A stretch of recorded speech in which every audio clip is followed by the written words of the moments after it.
Magandang hapon, narito na ang pinakamainit na balita sa News TV Live. Kasalukuyang narito tayo ngayon sa tanggapan ng Office of the Ombudsman sa Quezon City kung saan nakumpirma natin nakakarating lamang ng mga tauhan ng National Bureau of Investigation na dala ang reklamo nito kaugnay sa second batch ng mga inaakusahan sa PDAF scam na nauna nang inanunsyo kanina ng Department of Justice. Kabilang dito sa mga inaakusahan ay itong mga dating mambabatas, kabilang na si Customs Commissioner Rufy Biaso. Ang video po na nakikita nyo sa inyong screen ay sa loob po ito or kuha sa loob ng Public Assistance Bureau ng tanggapan ng Ombudsman kung saan ang mga nakaitim pong mga kalalakihan na nakikita nyo ay mga tauhan ng NBI na siyang nagbitbit itong isang truck na mga dokumento kaugnay dito sa second batch na mga inakusahan dito sa PDAF scam.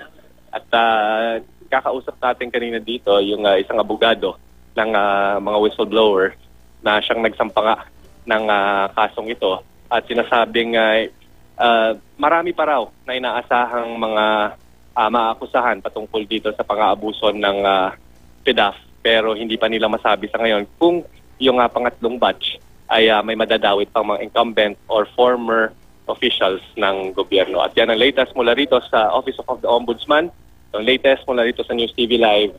Magandang hapon.